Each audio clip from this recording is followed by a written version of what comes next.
Welcome to the playthrough of New Avernus, the new apocalyptic city building card game.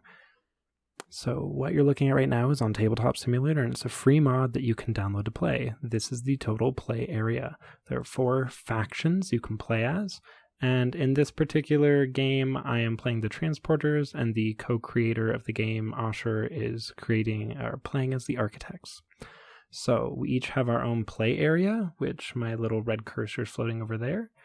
And we are now going to set up the game.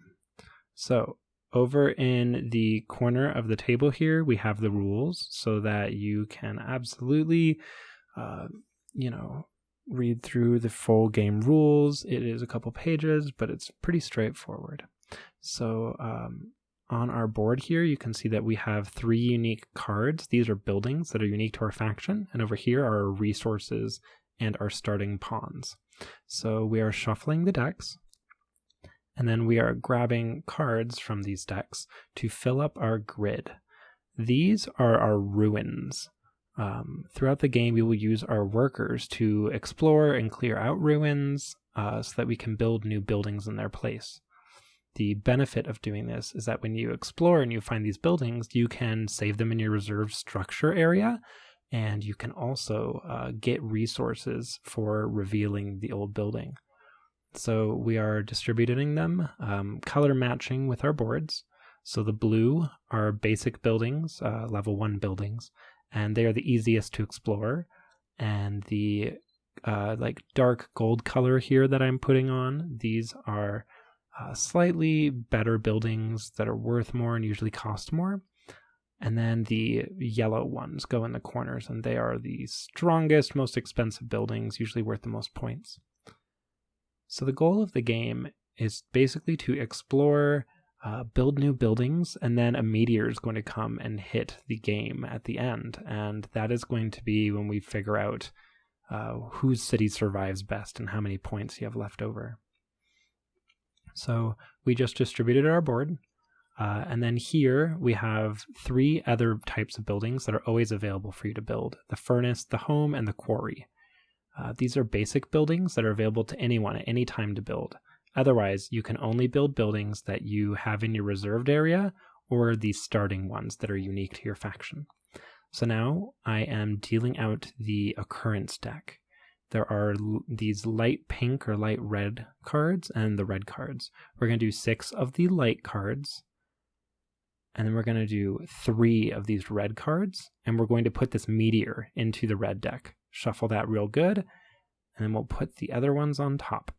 So a game can last anywhere from 7 turns to 10 turns. At the end of each turn, we'll flip one of these occurrences, and if it's the meteor, that ends the game. So we no longer need those other cards, so we'll just set them away. All right. Now we are nice and settled. So to begin the game, we have the Blessed Brick, which is this little blue token, and we're going to hand that to the first player. Those pots there are the tithe pots, and I'll explain what those are when we start building. So we are going to roll to see who goes first. Asher got 6, then I got 6, so we re-rolled real quick. Asher got 11, and I did not. So Asher's going to go first. So he's taking the Blessed Brick, which is just our way to mark who's going first in a round. What Asher's doing right now is he's grabbing his starting resources, which are written on your faction card. So I deleted the other ones that were over there, but that way you see what it looks like to fully set up the game. You have to grab all your resources. So he has taken a worker, and he has gone over to explore. So he found a business center, and it gave him a stone, which is what he grabbed, and then he moved the business center over to his reserve structures. He's exploring again, and he found the library. So he moved that to his structures, and he got a stone for exploring it. Now he's going to build a quarry. The Quarry Card, we have a little bit of problem in Tabletop Simulator. The Quarry Card produces stone each turn, and it costs glass to make. The white tokens are glass, and the black tokens are stone. So that was all 3 of his workers for the turn. 2 explored and 1 built. So I'm going to do the same as Osher and grab my starting resources. I have 3 purple pawns here, so I will do the same things that he did. I will begin exploring. So I found an art installation. It is worth, as ruins, it's worth 1 glass. So I got a glass, and I put it over in my reserve structure. That was exploration 1. Exploration 2, I'm going to do the drone factory right here. And it also gives me a glass. And reserve structures are basically just there at any time for you to build if you have the resources and a worker to do it. So I have 1 guy left, and I'm going to build a quarry, same as Osher, because I feel like I need some stone. So it says that it costs 2 glass. So 1 glass goes into the tithe pot, and 1 goes into the general pot. Then you flip over an occurrence card, because we've taken all of our actions. So the occurrence card said research. What you do is you are going to flip over 3 cards from the blue deck, and those become available to us to use at any time. We can build them as though they were in our hand, and we move the meteor tracker up 1. When the meteor tracker, the meteor tracker can get as full as you want. It's when you draw the meteor, the game ends. But how big the meteor tracker is will determine how many times the meteor hits you. So at the start of the turn, I am drawing a stone because I have a quarry out, and it says it produces stone. I am going first with the blessed brick, so I have my 3 workers set to the side, and I can begin. I take a look around at what I might want to do, and I begin exploring. I find a bridge. Now on here, I have a faction ability. Once per turn, I can use 1 fewer worker to explore, as long as it is a place that takes 2 or 3 people to explore. So I debated using that, but I wanted to have a home. So I make a home. Again, when paying for things, you have to tithe 1 of each resource that you spend. So it costs 3 stone and 2 glass. So I put most of that back in the pots, but 1 of each goes into those tithe pots. The home gives me an extra worker, so I spawned that real quick. And then with my last guy, I'm going to check this place out. Normally, these color cards require 2 workers to explore, but my faction ability lets me once per turn do it for cheaper. So I found an apartment complex. It gives me 1 stone for exploring it, and I do like it, so I'm going to get rid of my art installation. Don't need that. Goodbye. You can only have 3 reserve structures at a time. So that is it for my turn. We'll move over to Osher. And he's pretty quick. He is exploring, getting all of his good money. And then what else might he do? Another exploration. He's debating what he wants to hold on to. He chooses to hold on to the industrial park and get rid of the business center. Industrial park gave him 1 glass, it looks like. And now he's thinking. Yes, he wants to build a furnace. So he builds a furnace there. Whoop. So he did an exploration and a build. And his faction ability says that whenever he builds a structure, he can instantly fortify it by paying the resource. What that means is you put 1 of your stone counters from your resources onto the card.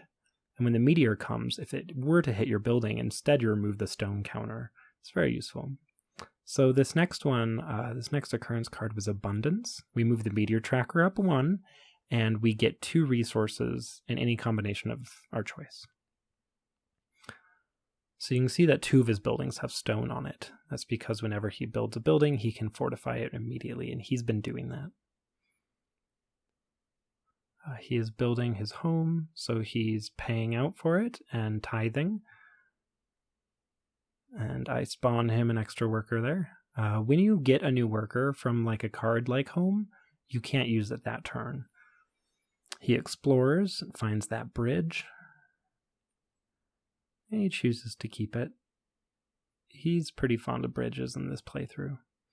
And with his last guy, he's going to Yeah, he's going to build another quarry. So he's tithing. 1 glass goes in the tithe pot and 1 into the general pot. He missed, but don't worry, I put it away. That's it for his round, so that's mine. I haven't moved all my people off yet, so I do that real quick, and I get a stone because of my quarry at the start of my turn. And then I decide that I also should probably be building out quarries and glass and things like that. We do like those. But I'm going to start out with the library. The library costs 2 stone and 1 glass, and it says that you can have an extra reserved structure. I kind of forget that throughout this playthrough, and I do not keep 4, which is my bad. But the library is also worth pretty good points, so I'm a big fan of it. Yeah, right here I start debating about what to keep, even though I should have been able to hold 4 structures. Sometimes you forget things, even though you just got them. So I explored a corner, and corner things are worth more, they cost more, and a really big benefit to them is that when you find them, they're worth more as ruins. Most cards only give you 1 stone or 1 glass, but corner pieces always give you 2. So I choose to build another home because I would like that. All right, we've got a new meteor thing, new occurrence card. And this one is abundance again. So we move the meteor strength up 1 and we get 2 more resources.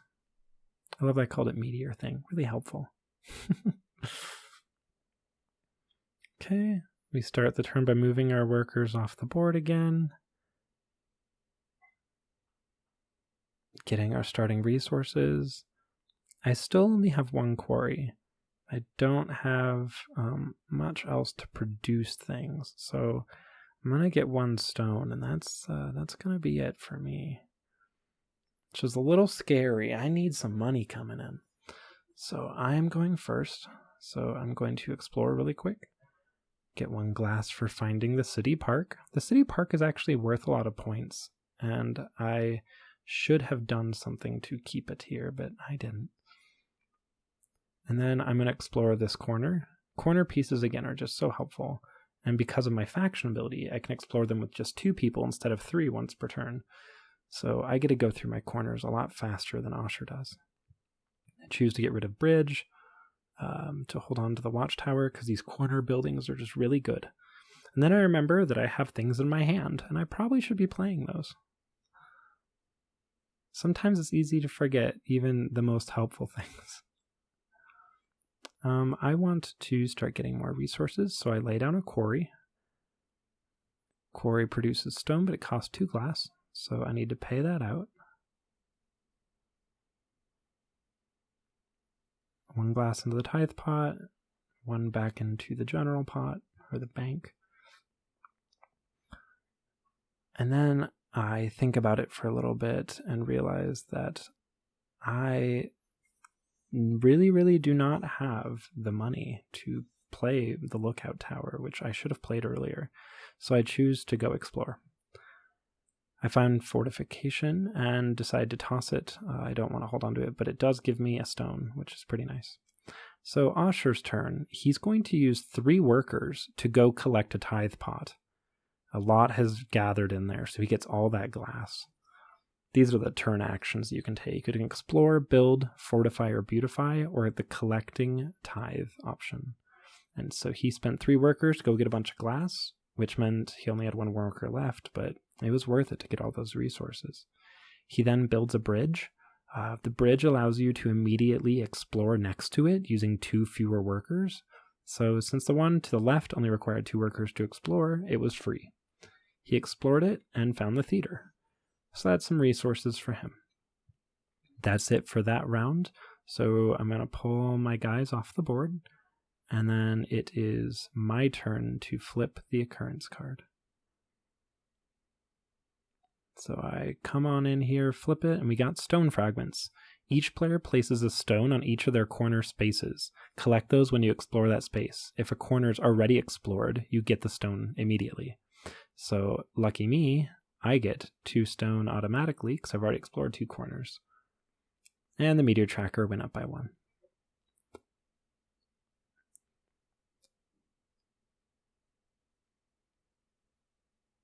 Oh, I don't think I meant to do that. I wasn't paying attention. It looks like I just stole a stone off of my corner.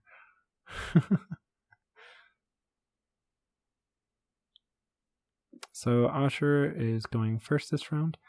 He's using 3 workers to collect the stone tithe pot. And as you can see, he is rich now. Even though I have more workers, I was trying to explore my board more, and I did not claim all of those awesome resources that I probably could have. So Asher is debating between playing a few different cards, but he does settle on going for the Great Archive. This is one of his faction unique structures. This one says that when you fortify it using your ability, your faction ability to automatically fortify buildings, you can then put up to 5 more stone on there if you want. And at the end of the game, it's worth more points for each stone counter on it. So he chooses to go all the way and just put 6 on there. As long as it survives the meteor, which it should, it'll be worth 6 points, which is very good. So he used 3 workers to collect the glass pot, or the stone pot, and then 1 to build. So now it is my turn. I have enough resources now to build the lookout tower. And I'm going to do that. Because I'm so good at exploring, because I can explore things for cheaper, the lookout tower is just the best way to earn money for my faction. It says that when I explore something, I get the exploration resources from that building twice. So normally I just get 1 stone or glass for exploring things, but with the lookout tower, I will get 2 stone or glass, and the corner pieces will be worth 4. It's something I should have put out sooner, but it's also worth some points, so it's worth putting in a corner, and I'll explain why in a little bit. So I'm exploring. I used 2 people to go check out this corner. It's a beach. I really like the beach card because it produces both glass and stone, so I would really like to keep it. It was worth, I believe, 1 stone, but that was 2 stone because I have the lookout tower now. I throw away the drone factory and hold on to the beach to try to build it later. I have 2 workers left, and I have not used my faction ability. So I am going to... Come on, you can do it. You believe in it. Debating if I want to reveal this. Yeah. So I'll reveal this using only 1 person, even though it normally takes 2. It's the museum. I get 2 glass from it because of my lookout tower. And the museum is much better at the very start of the game, so I'm going to toss that for now. Then I'll use 1 of my workers to build that beach that I was so excited about. Because it costs just 2 stone and 2 glass, in 2 turns it's already paid back what it cost, since it produces both stone and glass. So I think that's a pretty good use. Asher's now going to flip over the occurrence card, and we get Exploration. Exploration says that next turn, the first exploration that you do costs 1 fewer worker, and it can reduce the cost to 0. So if I wanted, using my faction ability, I could check out one of these corner pieces that normally use 3 workers by just using 1. And I think I do that. It is my turn. So I'm going to make good use of this. Yep, flip that over for just 1 worker. The Xerxian Catacombs. It gives me 2 glass when I find it, but because of my lookout tower, I'm going to get that twice. I'm going to get 4 glass. Very worth it. Then I have 4 more workers. Now there is a worker cap. You can only have 5 workers unless you're the Agricultural Foundation, then you can have 6. So that's why I got 2 homes very early on and never got any more. So I'm going to build this station. The transporters have 2 station cards that are unique to their faction. One of them produces stone and 1 produces glass. They're also worth quite a few points, and as long as both survive the meteor at the end of the game, they get to be worth even more points. So your goal is always to have 2 stations out. So I build 1 for now, flip over this fortification, get my 2 stone, toss that. I don't need that right now, though I probably should have built it in retrospect. And with 2 more workers, I'm going to flip this. This is the Grand Factory. It's worth 1 stone, but I get 2 because of Lookout Tower. And it says that it copies the effects of any quarries and furnaces that I have on my playfield. So right now I have 2 quarries. If I were to build it, it would produce 2 stone for the turn. So I'm pretty excited about that. So I do keep it. On Asher's turn, he is going to check down here. He finds a temple. The temple is worth some points, which is good. And also when you build it, you can collect resources from the tithe pot. It costs 5 glass to build, but as long as you build it, and there's stuff in the tithe pot, you can recoup 3 of those resources. So it's pretty good. Asher chooses to build a bridge from the center of the field. The bridge, again, lets you explore next to it for 2 fewer workers, so he spends just 1 worker to check a corner. He finds a Xerxane catacombs of his own, enjoys the resources, and still has 2 workers left. So now he's debating about what he wants to play where. He is going to build that temple. It costs him 5 glass, but then he's going to get 3 glass back from the tithe pot, which is a pretty good investment on his part. He is fortifying it for free with his faction ability. You'll notice that almost all of his buildings have stone on them. So when the meteor does come, if it hits that space where their building is, the stone will just be removed and the building will survive. So now he has 1 person left. He's going to use his level 2 faction ability. Every faction has a level 2 ability, and they have different ways that they can accomplish reaching level 2. For the architects, you have to have at least 5 buildings that have stone counters on it. Then you're considered to be level 2.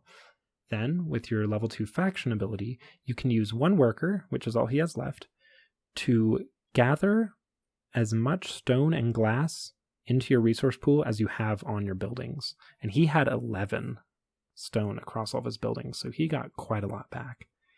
It was a very, very big, strong play. I do have a level 2 faction ability, but for some reason I decided to never do it this run. So we get research on the occurrence card. Research says, again, that you are dealing out the top 3 cards of the blue structure deck into the center, and anyone can play them as though they were in their hand. So we have Art Installation, Temple, and Shelter. Research does have some more text, but it's only relevant if we'd still had a lot of buildings left in the center, and we did not. Move the meteor tracker up by 1, and I passed the first player brick over to Asher.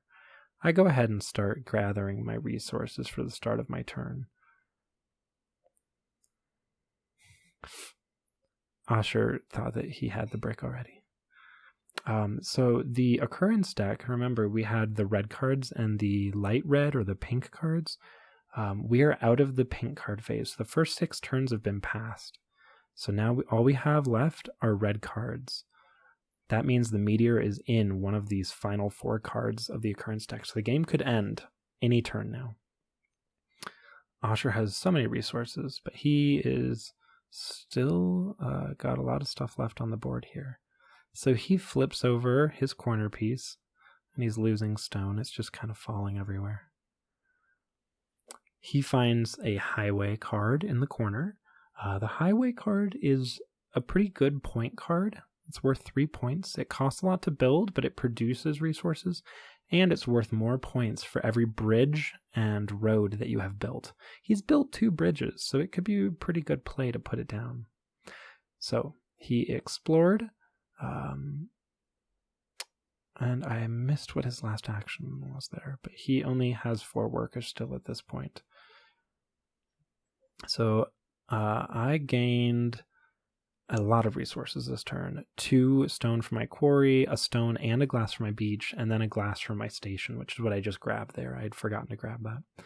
Planetarium, it's worth 2 glass, but I get 4 because of my lookout tower.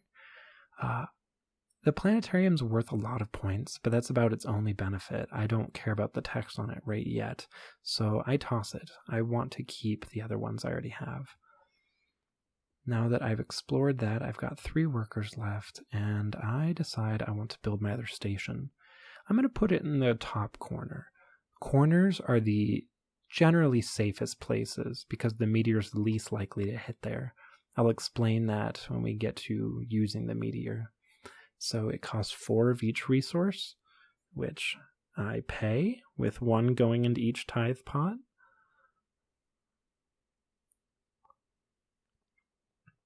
Now I have both stations in play, which is very exciting for me. Then it looks like I am just outright paying some more money here. Don't we love that? And that is going to be for the Grand Factory. I have 2 quarries out, so it's already going to produce double stone, which is pretty good. But I would like it to do even more. So I put down the Grand Factory for 1 worker, and then for my last worker, I want to make it even better. So I'm going to use my last worker to build a furnace. Furnace produces glass. The Grand Factory says that it copies all abilities of your furnaces and quarries. So now the Grand Factory is going to give me 2 stone and 1 glass. So our occurrence card this turn is Panic. Each player fortifies a building of their choice for free. So we grab stone from the bank and put it on any building of ours. I'm pretty nervous about this, so I put it on one of my 2 stations. What happens now is that we roll 1 Meteor Roll. So we roll the dice, and then our boards are like bingo boards. So we have white 4, red 4. It's hard to tell, the dice got a little cocked, but it's 4 and 4. So on my board, at the top and on the left, there's the white track and the red track. 4 and 4 is this building here. It is destroyed. So I lose my library, which is too bad. It was worth a couple points. Meteor track goes up. When the meteor finally does hit, that's how we're going to play it. We're going to roll dice for every strength that the meteor has on the meteor tracker, and it's going to destroy that many buildings. At this point, I'm getting pretty nervous because I haven't fortified my board at all, and Osher definitely has. So my Grand Factory gave me a bunch of resources. I'm feeling pretty good about that. I try to move all my workers at once to be smart and save time, but Tabletop Simulator does not like that, so gather all my workers in the corner here and move them all together. Alrighty. Now, I have a watchtower in the corner and a Xerxes Catacombs, and I would really like either of them. I've got 1 corner space left on my map, and I would like to build there. So I'm going to gather all my resources and begin counting. This does take a second. I spend some time trying to figure out how to build the Xerxes Catacombs. I'm just short on glass and stone, so I debate how I want to approach this a couple different times. Now, at this point, you'll notice that I only have 1 stone on any of my buildings. We don't actually beautify at all in this particular game, but beautifying and fortifying are 2 different actions that you can take with a single worker during your turn. You put the worker on a building you want to beautify or fortify, and you put a glass or stone from your pool onto the building. I've already explained that stone protects buildings from meteor strikes, but glass makes the building worth more points. I spent most of my time this game just trying to explore and spread out as fast as possible and build as much as I could, but I could have very much been using this turn to reinforce and beautify, but I choose not to. So I use 1 worker to explore the top here to the Grand Factory. I get 2 stone, which I immediately think that's good enough. Now I use 3 workers to collect the glass tithe pot. It's only 4 glass, so it's not the most efficient usage of people, but it will allow me to play my Xerxes Catacombs. Xerxes Catacombs is a big cost card, and it says on it that when you play it, you can put a stone on it for free from the bank. So that is a way to fortify for me, since I haven't been doing that. It's also worth quite a few points, so it is very, very worth to just have on the field. I take a minute here to try to get my money in order, and then I get it all together. That's all of my people. So now it is Osher's turn. He is going to build the highway in the top left corner. Now, I've said a few times that the corner places are the most safe places to put your buildings. And now that you've seen that we roll dice and how the meteor generally works, you can see why that is. The meteor track on our boards only has one potential way for the corners to get hit. So that first top left corner, the white die and the red die would both have to be 1, whereas the middle areas have 2 numbers assigned to each row and column. So the corners are the most expensive to explore and typically have the best buildings and are just the safest spot. He chooses to build another bridge. He finds another card here that he doesn't end up building. So the highway, again, the one he put in his top left corner, is worth more for every bridge and road you have. Since you have 3 bridges out, it's going to be worth quite a bit. He builds his city walls, which are an architect faction unique structure, and he fortifies it using his ability. Finds another rock mines and tosses it, but keeps the money. The city walls, when the meteor comes, it fortifies buildings around it, so he's going to have a pretty good time. And we found it. It is meteor time. Meteor tracker goes up by 1, and now we engage in Meteor Bingo. That's not at all what it's called, but I like to think of it as that. So we're going to take turns rolling dice and destroying our buildings. Or in his case, removing stone counters. So we begin by using any When the Meteor Comes abilities. Like I just said, his city walls had an ability that when the meteor comes, it fortifies buildings next to it. I come over here and look at all my buildings hoping that I have something, but I have nothing. There was an unbuilt building, the watchtower, that I didn't do that would have helped save me from a meteor strike, but I didn't get around to building it. Okay, since I was the first player that round, I roll the first meteor hit. 1-1. I just said that corner spaces were safest, but I just lost one of my stations. That's just how it goes. All right, white 1, red 6. For me, that is my other station, but I had stone on it, so the stone just comes off and the station is fine. Same thing for Osher. He had a temple in the corner, but he had stone on it. White 4, red 5. That's a spot that was already hit. Oh no, that was a spot where I lost my library earlier. Very sad. White 5, red 6. I lost a building. If you're watching Osher's side, you'll see that he just keeps removing stone counters from everything. Red 4, white 2. That took out one of my buildings and another one of his stone counters. Red 6, white 2. That's my beach. Very frustrating.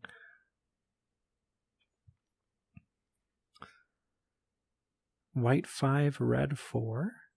That is the same spot that it just hit a little bit ago. Notice that Osher just lost a building because it lost the stone from the first hit and the second hit killed it.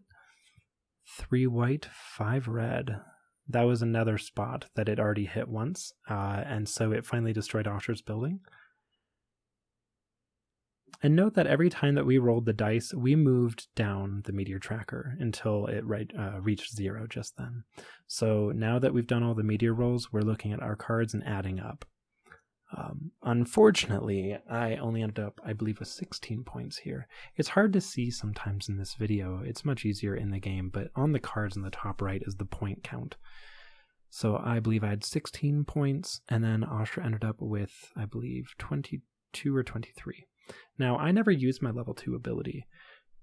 It would have given me a bunch of temporary resources and allowed me to build extra buildings, and I definitely should have done that.